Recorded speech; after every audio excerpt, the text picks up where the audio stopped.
हे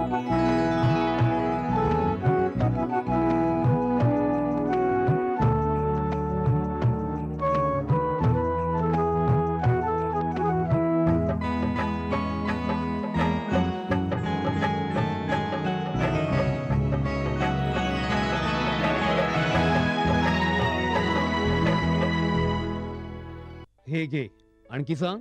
बस. अरे हे काय भाऊ, इतकं कमी रासायनिक खत? शेती सोडली आहेस का? शेती नाही, नादानपणा सोडतोय. मातीचं परीक्षण केलंय.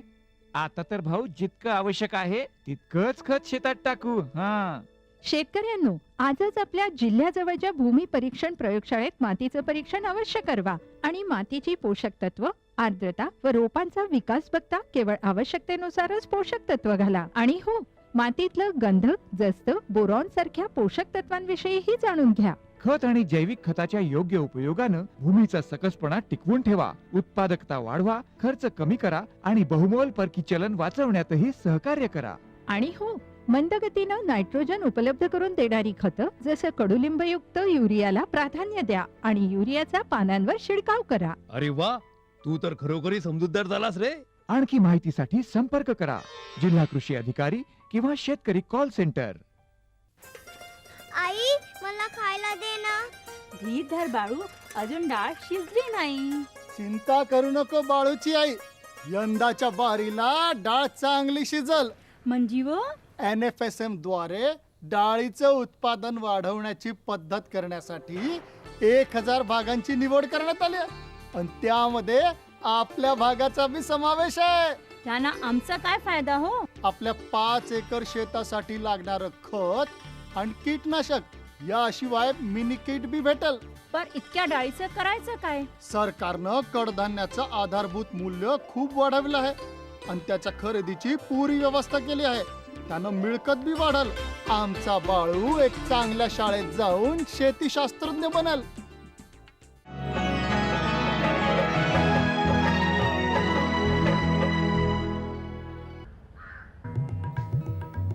फळशेतीतून अधिक आर्थिक लाभ होतो हे पटल्यामुळे अनेक शेतकरी आता फलोत्पादनाकडे वळू लागलेत. त्यासाठी त्यांना शासन सुद्धा प्रोत्साहन देते.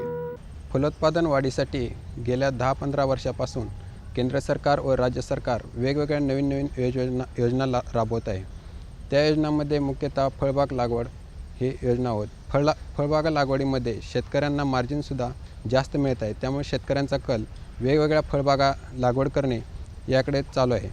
तर यासाठी मुख्यतः फळबागा लागवडीसाठी जातवंत कलमांची गरज हे आपल्याला प्रामुख्याने लक्षात घ्यायचे आहे.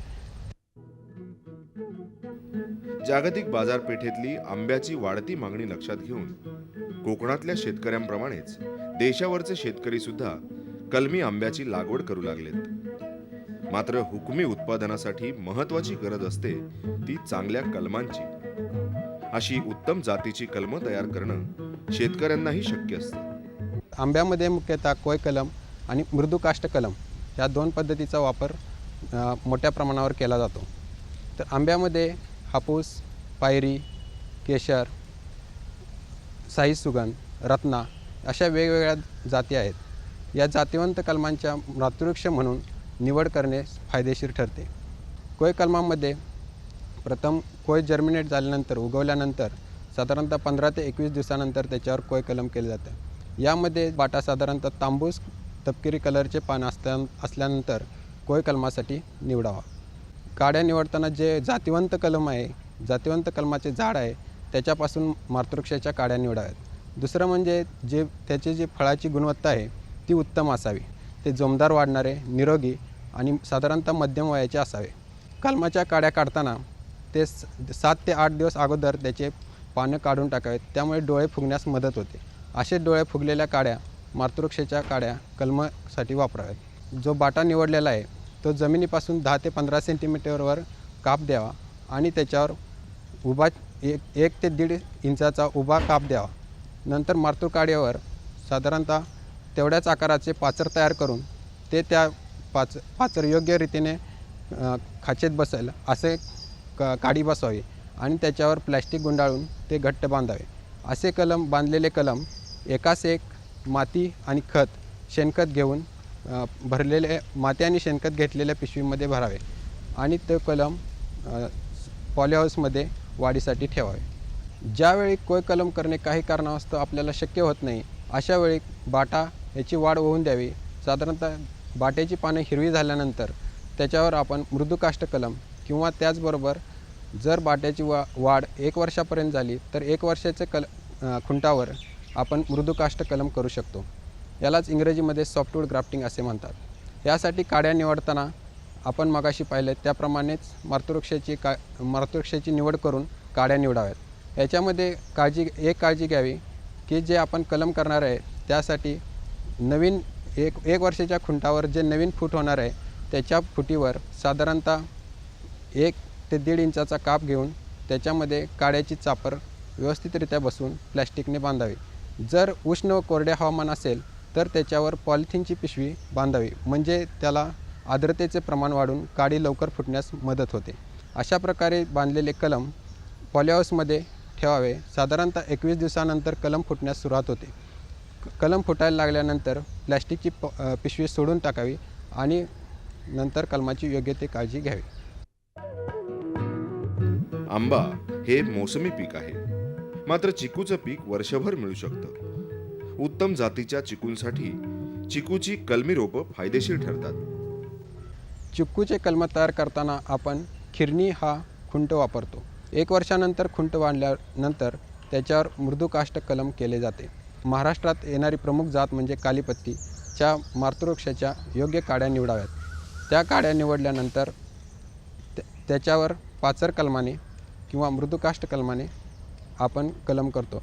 प्रथम खुंट निवडून त्याचे वरचा शेंडा काढून टाकावा आणि साधारणतः 1 ते 1.5 इंचाचे उभा काप घेऊन खुंटावर उभा काप घ्यावा. नंतर मातृवृक्षाच्या ज्या काड्या काढलेल्या आहेत त्याचे पाचर तयार करून ती काडी त्या खाचेमध्ये व्यवस्थित बसवून त्याच्यावर पॉलिथिनने बांधावे. अशा पॉलिथिनने बांधलेल्या काड्यावर प्लॅस्टिक पिशवी बांधावी की जेणेकरून आर्द्रतेचं प्रमाण राहून काडी फुटण्यास मदत होईल. असे फुटलेले रोपं पॉलीहाऊसमध्ये पुढील काळजीसाठी ठेवावेत.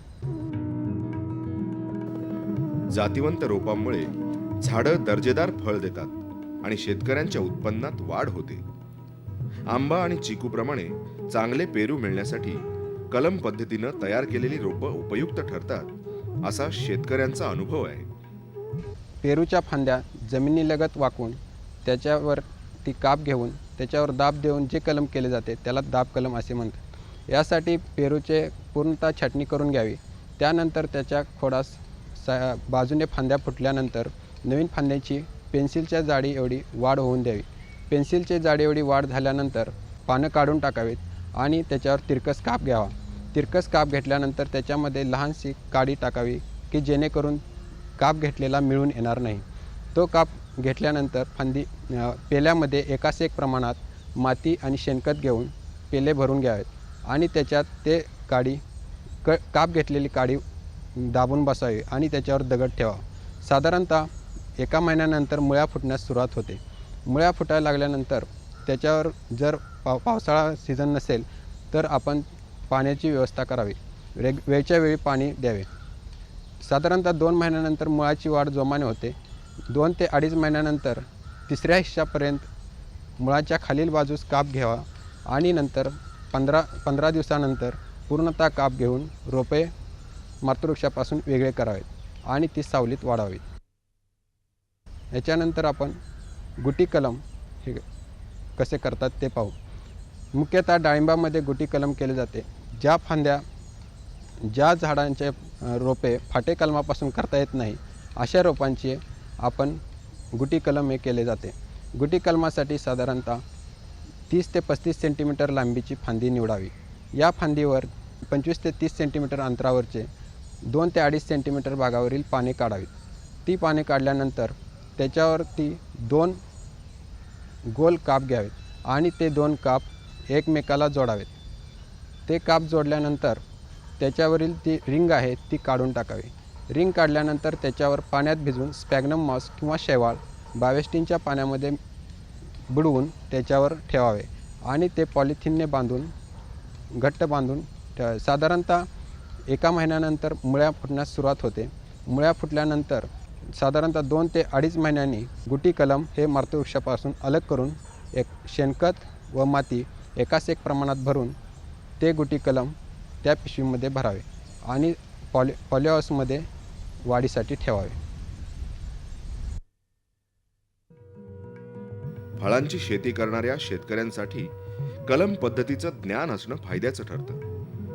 या ज्ञानाचा उपयोग करून बेरोजगार तरुणांना रोजगार सुद्धा मिळू शकतो.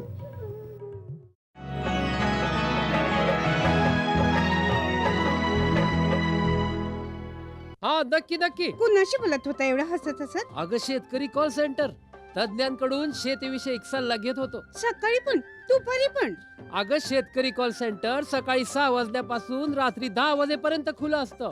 रविवारी पण? अगं हो बाई, वर्षाचे 365 दिवस खुलं असतं. कृषी संबंधी समस्यांचं आपल्या भाषेत लगेच समाधान मिळवण्यासाठी पूर्ण भारतातून कोणत्याही फोननं राष्ट्रीय हेल्पलाईन क्रमांक 1800-180-1551 वर संपर्क करा. सुगंधाच्या दरवळीमध्ये, स्वादाच्या बहारीमध्ये, प्रगतीच्या डहाळ्यांमध्ये पसरणाऱ्या हास्यांमध्ये, हिरव्यागार झाडांमध्ये, मोठ्या मोठ्या सौद्यांमध्ये, गोड मधुर गुंजनामध्ये, आनंदाच्या चाहुलीमध्ये. NHM बागवानी मिशन. आमची आकांक्षा आपलं स्मितहास्य.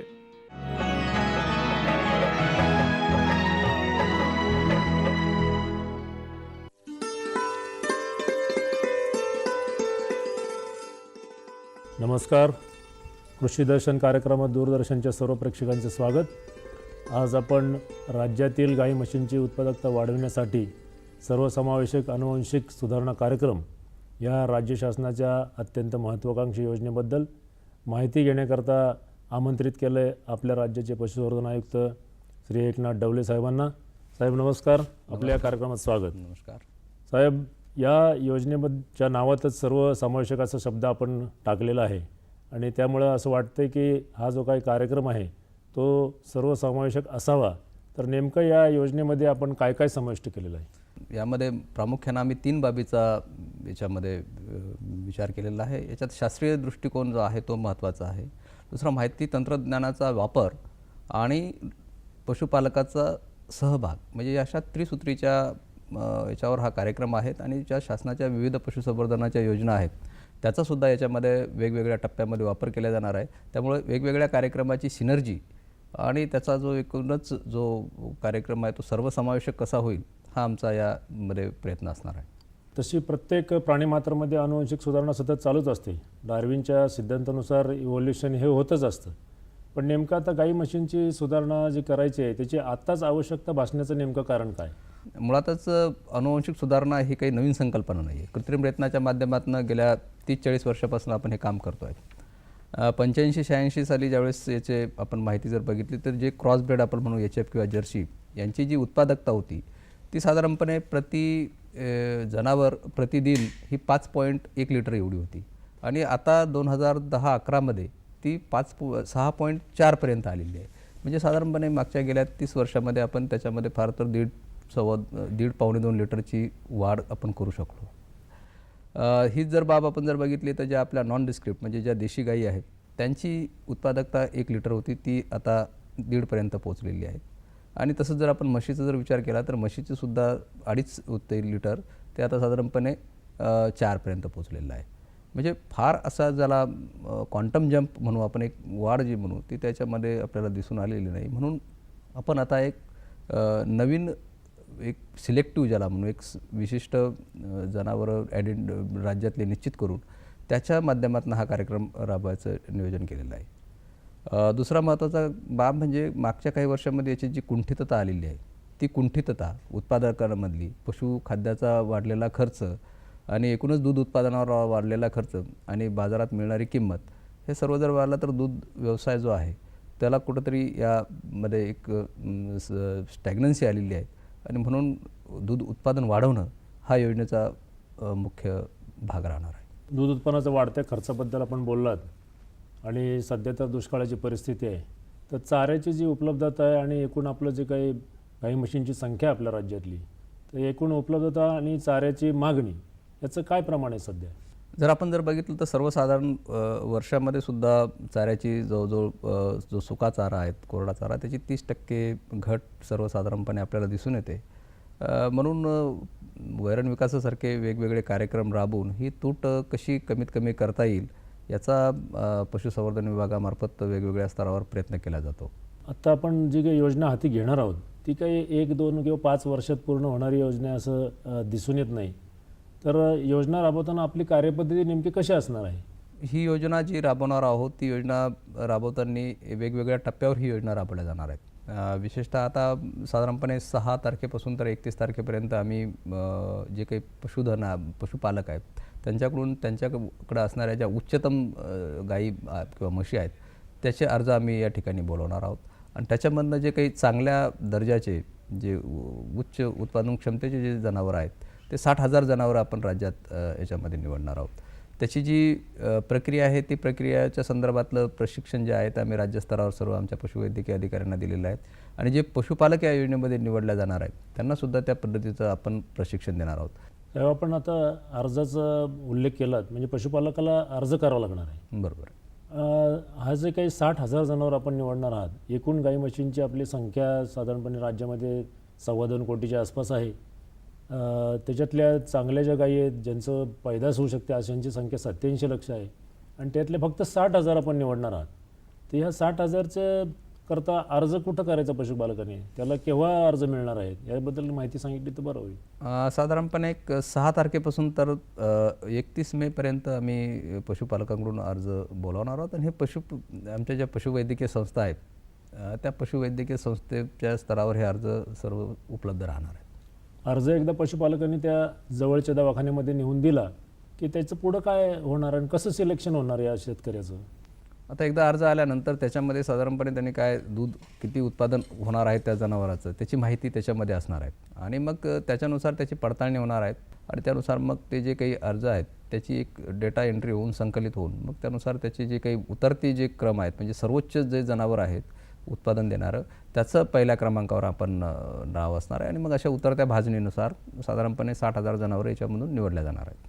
म्हणजे प्रत्येक जातन्याय आपण सगळ्या जनावरांचे अर्ज घेणार जे चांगले आहेत ते त्याकरता आपण काही निकष ठेवलेत का? साधारणपणे आता याच्यामध्ये आपण 60,000 जनावरं निवडणार आहोत. त्याच्यामध्ये 20,000 जनावरं हे देशी वंश गाई वंशाचे असणार आहेत, 20,000 म्हशी असणार आहेत आणि 20,000मध्ये HF जर्सीचे जनावरं असणार आहेत. तर सर्वसाधारणपणे त्याचा जो दुधाचा निकष आम्ही ठेवलेला आहे तो देशी वंश ज्या गायी आहेत तर त्याच्यामध्ये साधारणपणे 4 लिटरपर्यंत त्या गायीने प्रतिदिन लिटर दूध देणं अपेक्षित आहे. ज्या म्हशी आहेत त्या आपल्या पंढरपुरी असतील किंवा मराठवाडी असतील आणि नागपुरी म्हशी याच्या साधारणपणे 6 लिटर आणि जाफराबादी किंवा मुरा म्हशी असतील त्याचा साधारणपणे 10 लिटरपर्यंतचा आम्ही एक निकष निश्चित केलेला आहे आणि ज्या HF जर्सी ज्या गायी आहेत त्याचा साधारणपणे 15 ते 20 लिटरपर्यंतचा निकष आपण त्याच्यामध्ये निश्चित केलेला आहे. आणि राज्यातल्या सर्व जिल्ह्यात ही योजना लागू केली जाणार आहे का? हो, राज्यातल्या सर्व जिल्ह्यामध्ये ही योजना लागू केल्या जाणार आहेत. त्याच्यामधले ज्या भागामध्ये जे आमचे ब्रीडिंग ट्रॅक्ट आहेत म्हणजे आता देवणी झालं हा साधारणपणे लातूर किंवा नांदेड उस्मानाबाद या पॉकेटमध्ये आहे. लाल कंदारी झाला नांदेड किंवा तिकडचा हिंगोली परभणी पॉकेटमध्ये आहे. गवळव हा सर्व विदर्भामध्ये दिसून येतो आहे. खिल्लार हा साधारणपणे पुणे विभागात दिसून येतो. डांगी हा नाशिक विभागात दिसून येतो. त्यानुसार ज्याचे जे रिजनल ट्रॅक्ट्स आहेत त्या ट्रॅकमध्ये ही योजना राबवल्या जाणार आहे. या व्यतिरिक्तही जर समजा काही पशुपालकाकडं जर त्यांच्याकडे जर या रिजनच्या व्यतिरिक्तही जरी त्यांच्याकडे जे जनावरं असतील तर त्या जनावराचा सुद्धा याच्यामध्ये आपण समावेश करणार आहोत. एकदा या योजनेअंतर्गत एखाद्या शेतकऱ्याचं किंवा त्याच्या जनावराची निवड झाली की त्या शेतकऱ्यांनी त्या नोंदी ज्या आहेत ते कोणकोणत्या नोंदी ठेवणं अपेक्षित आहे? अत्यंत महत्त्वाचा प्रश्न आहे कारण शेवटी आपण जर परदेशात जर बघितलं तर जी काही ब्रीड इम्प्रूव्हमेंट झालेलं आहे किंवा वंश सुधारणा झालेला आहे हा त्यांच्याकडे गेल्या 100-150 वर्षाचा डेटा आहे. त्याच्यामधनं जे चांगले जनावरं आहेत ते डेटाचा ॲनालिसिस करून त्या माहितीचं संकलन करून त्याचं विश्लेषण करून ती जनावरं त्यांनी निवडलेली म्हणजे निवड पद्धतीनं ही जनावरं त्या ठिकाणी आपल्याला आलेली दिसून येतात. परंतु आपल्याकडे जे असणाऱ्या 4 आणि 5 जनावरांच्या याच्यामध्ये ह्या प्रक्रियेमध्ये अशा नोंदी ठेवणं फार क्लिष्ट होऊन बसलेलं होतं.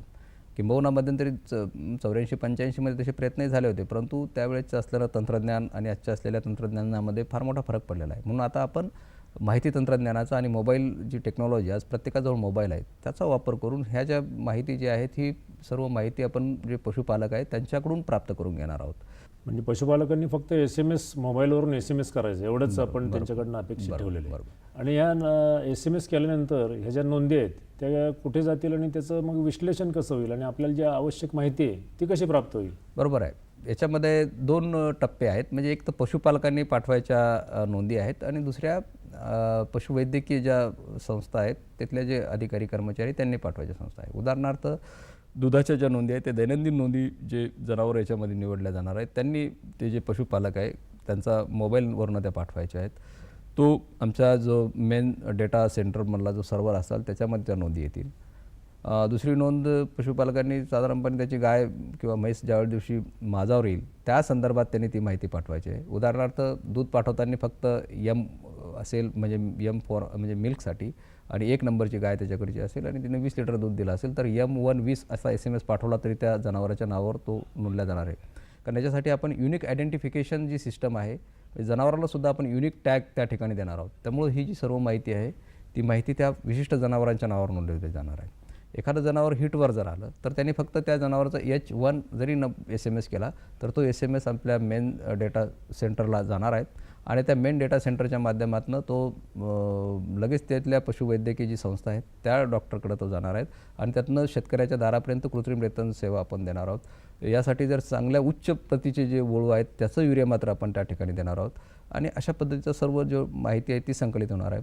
मग पशुवैद्यकीय अधिकाऱ्यांनी जी सेवा दिलेली आहे त्याचा बुल नंबर आणि हे सर्व सायंटिफिक माहिती किंवा त्यांचं जे हेल्थ कार्ड आम्ही मेंटेन करणार आहोत त्याच्यामधनं ज्या काही त्याच्या आरोग्याच्या नोंदी आहेत त्या सर्व नोंदी ह्या संगणकीकृत यंत्रणेमार्फत प्राप्त होणार आहेत.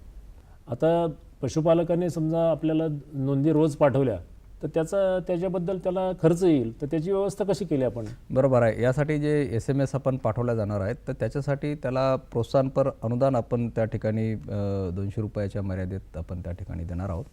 आणि यामधला आणखी महत्त्वाचा जो भाग आहे तो ज्या कालवडी या पहिल्या ज्या सिलेक्टेड जनावर आहेत त्याच्यापासून ज्या कालवडी होणार आहेत त्या कालवडीसुद्धा ह्या अतिउच्च दर्जाच्या अशा कालवडी असणार आहेत.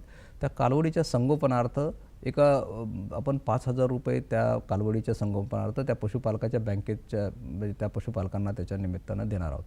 याच्यामध्ये साधारणपणे त्याचं जे वजन आहे ते वजन कितपत त्यांची जे क्रायटेरिया आम्ही निश्चित केलं आहे त्या वजनाच्या याच्यामध्ये जर ती जनावर आलं ती कालवड आली की त्यानुसार त्यालाही देणार आहोत. एकूणच अनुदान किंवा इन्सेंटिव्हपेक्षाही पशुपालकांनी याच्यामध्ये सहभागी होऊन कारण हा वंशवाढीचा किंवा याची जी वृद्धीचा जो कार्यक्रम आहे हा वर्षानुवर्ष चालणारा कार्यक्रम आहे.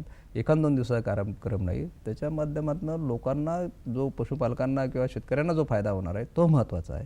साहेब आपल्या विभागाने शेतकऱ्यांची नेमकी अडचण ओळखलेली आहे.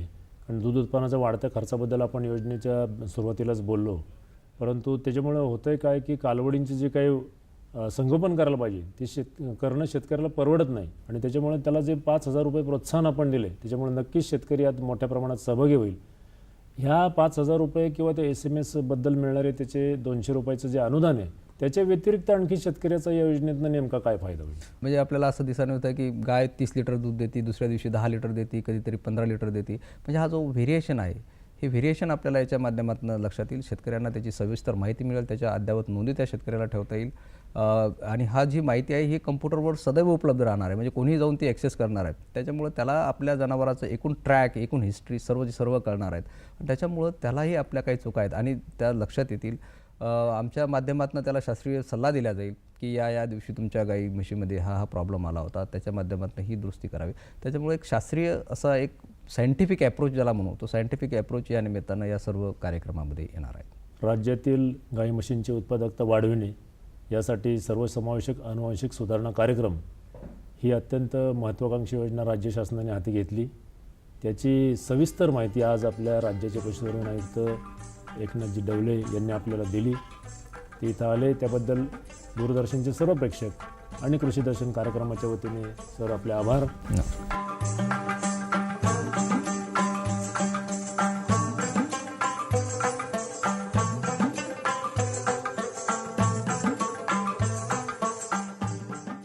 आमचा पत्ता निर्माता कृषी दर्शन दूरदर्शन केंद्र पुणे. आमचे ईमेल ID असे आहे ddkpuneकृषी@hotmail.com आणि ddkpuneकृषी@rediffmail.com.